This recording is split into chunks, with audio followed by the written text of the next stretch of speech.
వాళ్ళని ప్రయోజనం చేస్తున్నామో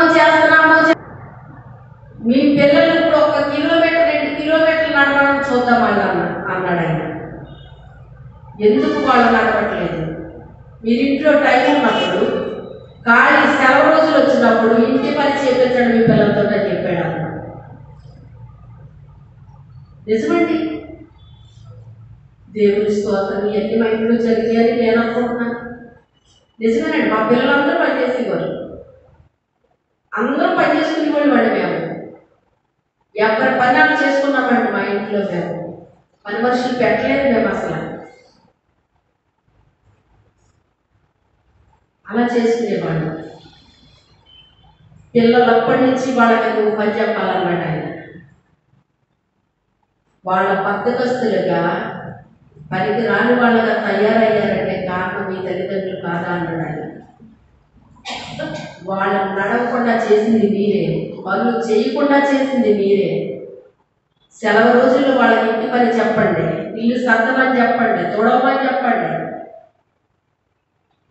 ప్రతి పని కూడా మీ పిల్లలకు మీకు నేర్పించండి. వాళ్ళు ఎంత కష్టమైనా వాళ్ళు పడడానికి ఇష్టపడతారు ఎదిగిన తర్వాత అని చెప్తున్నాడండి అతను. అవునా, ఇది కరెక్టేనా అని నాకు అనిపించింది అనమాట. ఎందుకంటే వాడన్నిటి కూడా మేము ప్రయాణం చేసాం. అయితే ఇది కరెక్టేనా, అందుకేనా అందరూ కూడా ఇలా తయారయ్యారు అని నాకు అనిపించింది అనమాట. ఈరోజు 2 కిలోమీటర్లు మీ పిల్లలు నడవలేకపోతున్నారు. నడవరు మీ పిల్లలు అన్నాడు. నిజమే. మరి అవసరం వచ్చినప్పుడు వాళ్ళు ఎలా కష్టపడతారు? అప్పుడు బెంబేలు ఎత్తుకోతారు. ఏమవుతారు? ఇదే మాట నేను చాలాసార్లు చెప్పాను. అవునా కదా? బెంబేలు ఎత్తుకోతారు.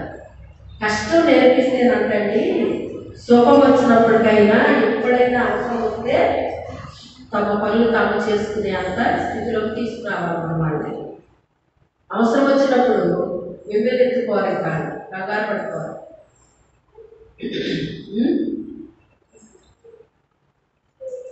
ఇప్పుడు తన బిడ్డలకి తాను చేశాడండి ఆయన.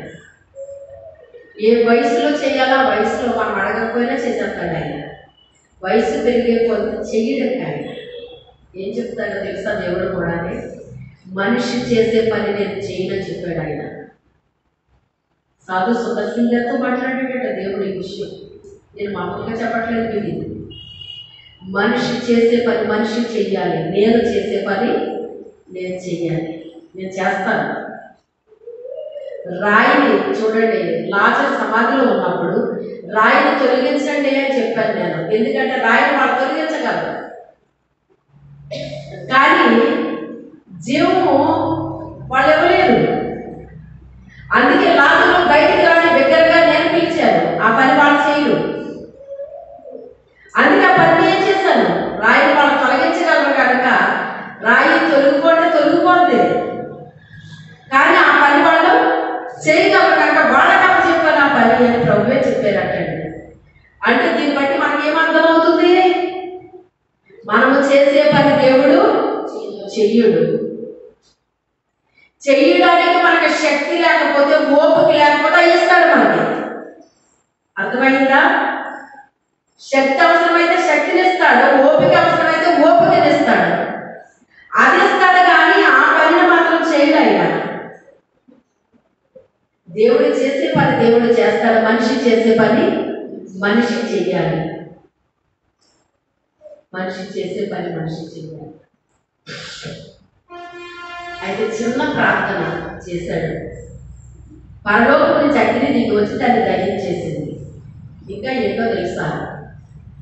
వాళ్ళైతే మాంసాన్ని పేర్చారు, కానీ ఇక్కడ ఈయనేం చేశాడంటే ఒక కందకాన్ని తగ్గించి దాని మీద పొలల పేర్పించి ఆ మాంసం పెట్టి దాని మీద నీళ్లు పోయించి ఆ కందకాన్ని నీళ్లతో నింపేమన్నాడు ఆయన. మొత్తం కట్టెలు కాలిపోయి, మాంసం కాలిపోయింది, నీరు ఆవిరైపోయింది, రాళ్ళు ఉప్పైపోయి అని ఉందట. దేవుని అగ్ని ఎలా ఉంటుందో తెలుసా? వాళ్ళు అసలు వాటరే పోయలేదు. ఇప్పుడు ఎవరు దేవుడైతే వాళ్ళు నమ్మండి అన్నాడు ఆయన. ఎవరు దేవుడైతే వాళ్ళు నమ్మండి అన్నాడు. రెండు తలంపుల మధ్య ఉండొద్దు మీరు. ఒక్క ఎవరు దేవుడైతే వాళ్ళు నమ్మండి అన్నాడు. ఇప్పుడు ఎక్కడ కూడా చూడండి, ఆయన నక్షత్రాన్ని చూసి మేము వచ్చామనేటప్పటికీ వాళ్ళకి కలవరం వచ్చేసింది. కలవరం వచ్చేసి గ్రంథాలు తెలియజేస్తే యోదయ బెత్లెహేము యూదా ప్రధానులలో ఎంత మాత్రము అల్పమైన దాను కాదు అని రాయబడిందండి అని చెప్తున్నారు వాళ్ళు. చెప్తే అప్పుడు ఈ ధ్యానులు ఎంత సరే ఇలా పొందంటున్నారు కదా గ్రంథాలు, మీరు వెళ్ళండి, వెళ్ళి ఆయన పూజించి మరలా తిరిగి వచ్చి నాకు చెప్పండి, నేను కూడా వెళ్ళి ఆయన పూజిస్తాను. ఈ మాట ఎలా మాట్లాడాడు అతను? కుయుక్తితో మాట్లాడాడు. ఎలా మాట్లాడాడు? ఆయన పూజించడానికి వెళ్ళడు, ఆయన చంపడానికి వెళ్తాడు. యేసు ప్రభు లోకంలోకి రాకూడదు. యేసు ప్రభు లోకంలోకి వస్తే మనిషికి రక్షణ వస్తుంది. యేసు ప్రభు లోకంలోకి రాకపోతే మొత్తం అందరూ కలిసి పాతాళానికి పోతారు. సాతానికి పాతాళంలోకి వెళ్ళిపోవాలి మనం, అది కావాల్సింది. మన పరలోకి వెళ్ళడం సాతానుడికి ఇష్టం ఉండదు. అందుకే ఎంతసేపు భూ సంబంధించిన ఆకర్షణల వైపే మనిషిని మళ్ళిస్తాడు కానీ పరలోకం వైపు మళ్ళించడండి, వెళ్ళనివ్వడండి. యేసు ప్రభు భూమి మీదకే వస్తాడనే విషయం ఏదేని తోటలో యెహోవా తండ్రి ఒక ప్రవచన రూపంలో మాట్లాడాడు. ఆయన ఆమెకు నీకు ఆమె సంతానానికి నీ సంతానానికి వైరాన్ని కలుగ చేస్తాడు. అతడు నిన్ను మడి మీద కొడతాడు,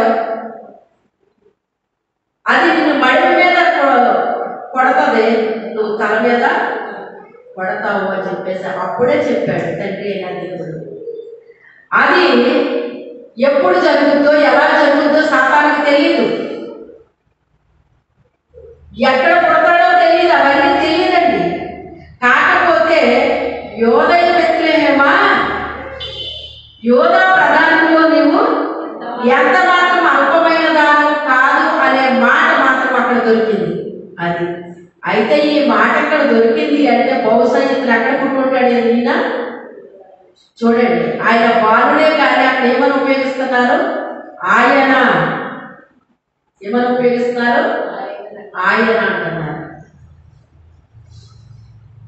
అలా చెప్పినప్పుడు వెళ్ళండి, మీరు పూజించి వచ్చి నాకు చెప్పండి అని పంపించాడు.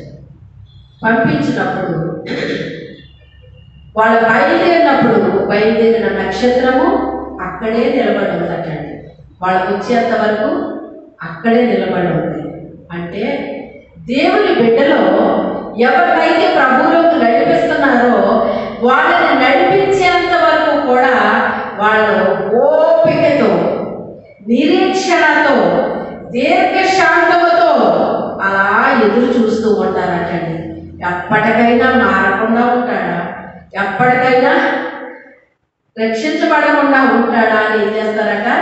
ప్రార్థన చేస్తారట, ఓపికతో ఎదురు చూస్తారట, నిరీక్షిస్తారట, దీర్ఘశాంతంతో ఉంటారటండి. దేవుని సన్నిధిలో మొరపెడుతూనే ఉంటారట, మొరపెడుతూనే ఉంటారట. దేవుని కార్యాలు గొప్పవండి. అయితే వాళ్ళు ఆ నక్షత్రాన్ని చూసి, మనం బయలుదేరినప్పుడు చూసిన నక్షత్రం ఇక్కడే ఉంది అని చెప్పి ఆ నక్షత్రాన్ని చూసి వేళ బయలుదేరారు. అంతవరకు నక్షత్రానికి ముందు నడుచుకుంటా వెళ్ళిపోయి దారి తప్పిపోయారు. ఇప్పుడు నక్షత్రాన్ని వెంబడించడం ప్రారంభించారు. ఏం చేయాలి? మనము నక్షత్రాన్ని మనం వెంబడించాలి, యేసయ్యను మనం వెంబడించాలండి. మనం ముందు నడుచుకుంటూ వెళ్ళిపోకూడదు. మీరు పిల్లల్ని చూసారో లేదో కానీ కొంచెం నడకొస్తే చాలండి, హీరోలాగా నాన్నకి ముందు నడుపుతారు, కుక్కర్లో చేయడం బేరమని ఉంటారు. మనమంతే కొంచెం ఏదైనా జరిగేటప్పుడు ఇంకా నా అంత హీరో లేరు అనుకుంటాం, మళ్ళీ ఏదైనా ఎదురొచ్చినప్పుడు ప్రభా అని బేరమంటాం కదా. వాళ్ళు ఇప్పుడు ముందు వెళ్ళడానికి ఇష్టపడలేదు. నక్షత్రం ముందు వెళ్ళాలి, మనం వెనకాల ఉండాలని ఇప్పుడు అర్థమైందారు. ఎప్పుడు దారి తప్పిన తర్వాత ఇప్పుడు నక్షత్రం ముందు వెళ్తుంది, వీళ్ళు వెనకాల వెళ్తున్నారు. ఇప్పుడు ఎక్కడ ఆగిందని ఆయన ఉన్న స్థలంలోకి వెళ్ళిందండి. అది ఎక్కడ ఆగింది? ఆయన ఎక్కడ ఉన్నారో ఆ ఇంటి మీదకి వెళ్ళి అక్కడ ఆగిందంటండి, పైన ఆగిందంట. ఇదేంటి ఇది ముందుకు వెళ్ళట్లేదు ఏంటి ఆయన అక్కడ చూస్తే ఆయన అక్కడే ఉన్నారంట. వాళ్ళు తీసుకెళ్ళి నా బంగారము సామ్రాణి బోళము ఆయన కల్పించి ఆయన సాగిల పడ్డారండి. ఒక శిశువుకి సాగిల పడడం అంటే అది చిన్న విషయమా? అక్కడ బాలుని చూడట్లేదు, ఆయన రాజుగా ఆయన్ని చూస్తున్నారండి. వాళ్ళు ఎలా చూస్తున్నారు? ఒక రాజుగా, మహా చక్రవర్తిగా ఆయన్ని చూస్తున్నారండి. రాజుగారి ఇంట్లో అబ్బాయి పుట్టాడు అనుకోండి, ఏమంటారు? జూనియర్ రాజుగారు పుట్టేశారండి అంటారు. ఆయన కూడా ఏమంటున్నారు? ఇప్పుడు రాజు అని అంటున్నారు లేదా? రాజకుమారుడు అంటున్నారా లేదా? మళ్ళీ కూడా ఏమంటున్నారు? రాజకుమారులము కుమార్తెలము అని పిలువబడుతున్నామండి. మనం రాజులైన యాజక సమూహంలోకి వెళ్ళిపోయాం. ఎప్పుడు వెళ్ళిపోయాం? చీకటిలో నుంచి వెలుగులోకి ఎప్పుడైతే వెళ్ళిపోయామో మనం, ఆయన గుణాతిశయాన్ని ప్రచురము చేసే నిమిత్తము రాజులైన యాజక సమూహంలో మనం వెళ్ళిపోయాము. రాజకుమారులుగా కుమార్తెలుగా మనము పిలువబడుతున్నామండి. మన దేవుడు రాజాది రాజు, దేవాది దేవుడు.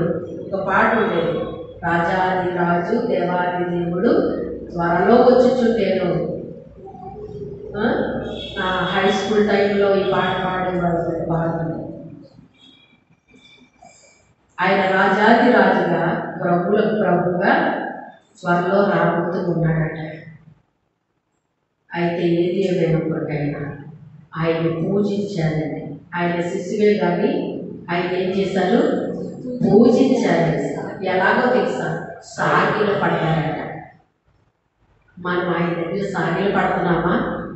ఆ అనుభవం ఉందా మన దగ్గర? వెళ్ళి ఆ దగ్గర ఏళ్ళ దగ్గర సాగిల పడుతున్నారా?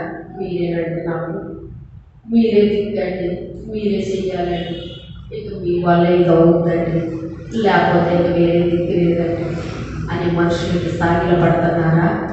సాగిల పడాల్సింది యేసయ్య దగ్గర, దేవుని దగ్గర. దేవునికి సాగిల పడాలి. ఉదయాన్నే లేచి ఎక్కడ సాగిల పడుతున్నారు? దేవుని దగ్గర సాగిల పడండి. ఒక భక్తుడు అలాగే రాశాడు, సాగిల పాడి మృత్యదము. ఎందుకంటే ఆయన గొప్పవాడు అని రాశాడు. ఆయన మోషే కంటే శ్రేష్ఠుడని, అందరికంటే ఈయన గొప్పవాడని ప్రతి చరణంలో కూడా ఆ ప్రవక్తకి ఈయనకి తేడా చెప్తూ ఆయన కంటే గొప్పవాడు, ఈయన కంటే గొప్పవాడు, యోనా కంటే గొప్పవాడు, యోహాను కంటే గొప్పవాడు, ఇలా ఒక్కొక్కల పేరు ఎత్తి అక్కడ రాశాడనమాట. అందరికంటే గొప్పవాడు, అందుకే శ్రేష్ఠుడు. ఆయనకు మనం ఏం చేయాలి?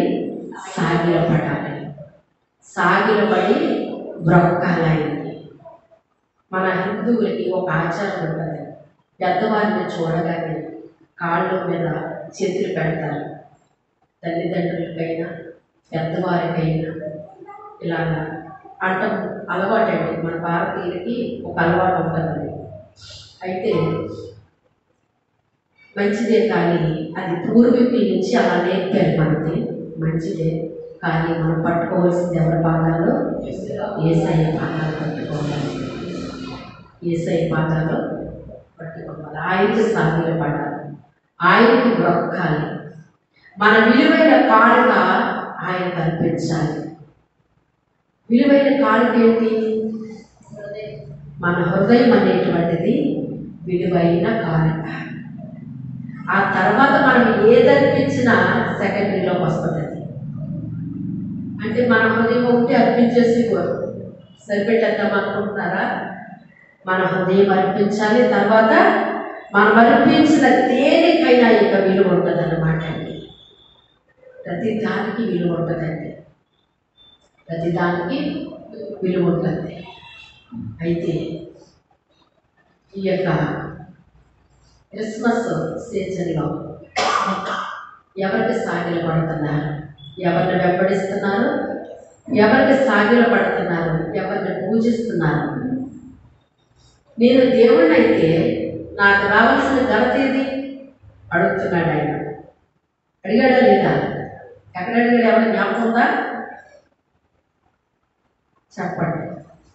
మీరు బైబిల్ ఎంత చదువుతున్నారు నాకు తెలియదు.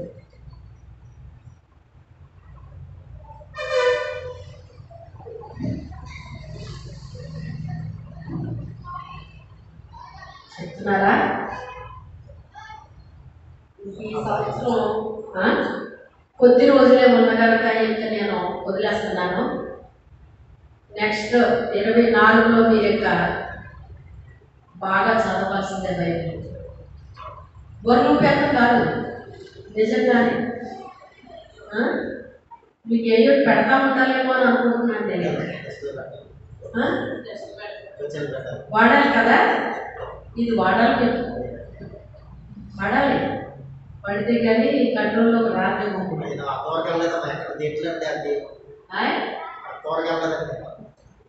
మీ మీ లెవెల్లో మీరు ముందే వచ్చేస్తున్నారు లేండి. మరి వాళ్ళు ఎప్పటి నుంచో ముందే వెళ్తున్నారు కదా. మీరు సంవత్సరం కూడా అవ్వలేదేమో వచ్చి. పర్వాలేదు. మరి వీళ్ళు ఇంకా సంవత్సరాల నుంచి వస్తున్నారు కదండి. ఇంకెంత ముందు ఉండాలి మరి? సరే, హక్కే చదవండి అమ్మా. ఇప్పుడు వద్దులేదు, హక్కే చదవండి. నేను దేవుడిని అయితే, నేను తండ్రిని అయితే నాకు రావాల్సిన ఘనతేది, నాకు చెందాల్సిన మహిమేది?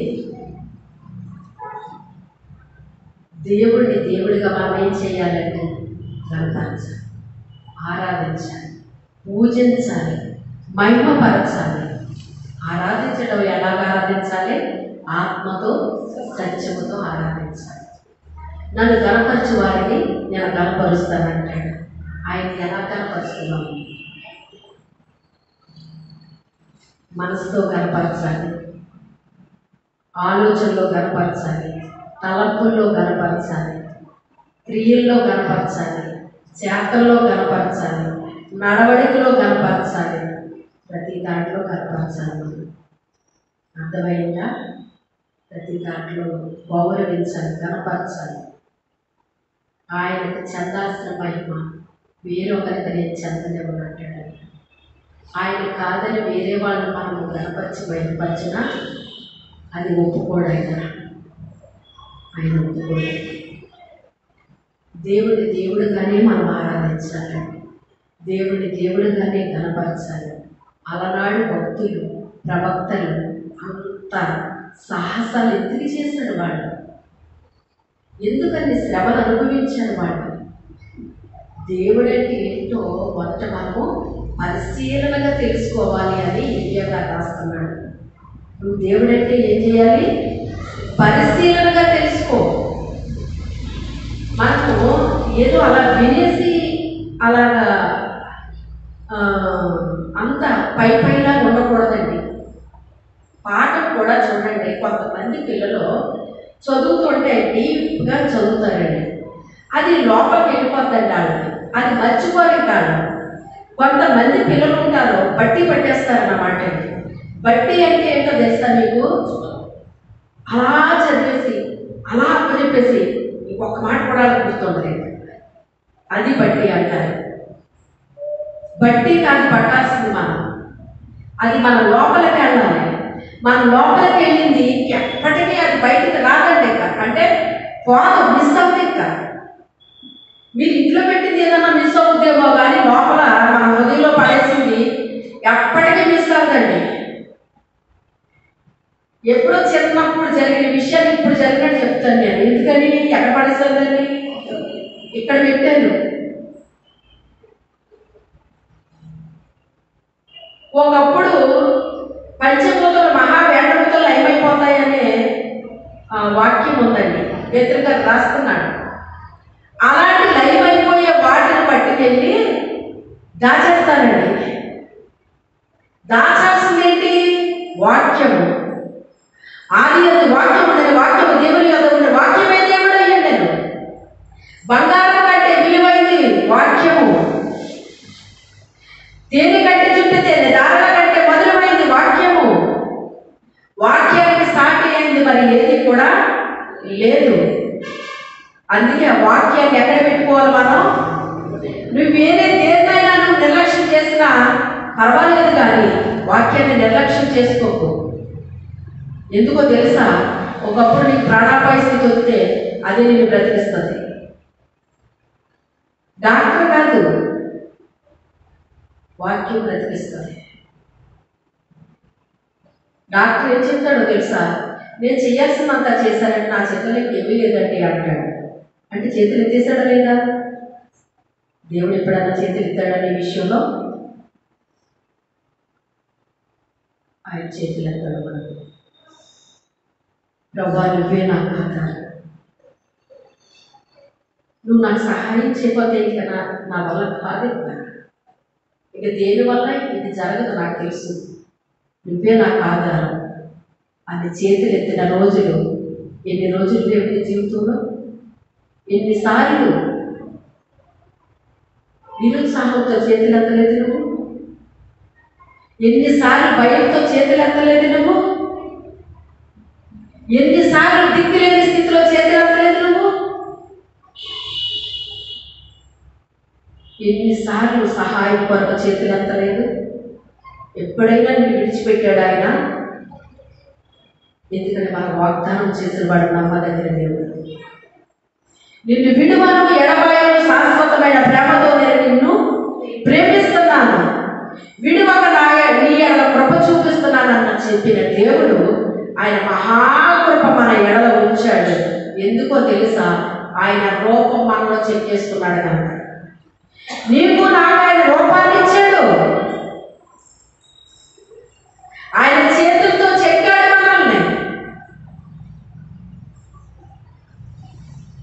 గత వారమే చెప్పాను, అరచేతిలోని నేను చెప్పి ఉన్నాను, నిత్యము నీ ప్రాకారం నా ఎదుట కనబడుతున్నాయి. పర్వతాలు తొలగిపోయిన మెట్టలు తత్తని నా కృపని విడిచిపోదని వాగ్దానం చేసిన దేవుడు నిన్ను నన్ను విడిచిపెట్టే దేవుడు కాదండి.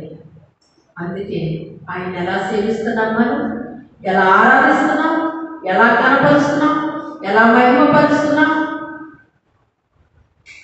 అలక్ష్యంతో చెయ్యండి, అశ్రద్ధతో చెయ్యొద్దు. శ్రద్ధగా చెయ్యండి, మనస్ఫూర్తిగా చెయ్యండి, స్వచ్ఛమైన మనసుతో చెయ్యండి. అటువంటి కృప దేవుడు మనం అనుగ్రహించగా ప్రార్థన చేసుకుందాం. మోకరించండి. చెప్పబడిన వాక్యము నిమిత్తం మన మధ్యలో ఉన్న గ్రేస్ ప్రార్థన చేస్తారు.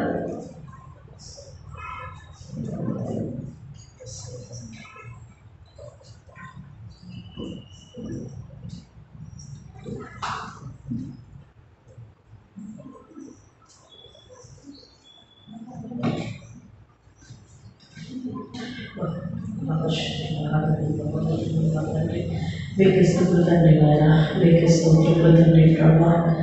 అయ్యా తండ్రి నాయన, ఎంతో మీరు వాక్కులు తండ్రి నాయన మీరు మాకు అందించుకున్నారు ప్రభా.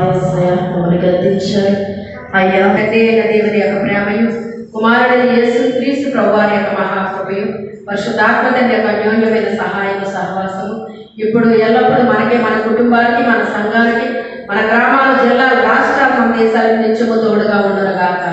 ఆమేన్, ఆమేన్, ఆమేన్. హల్లెలూయా, హల్లెలూయా, హల్లెలూయా, హల్లెలూయా.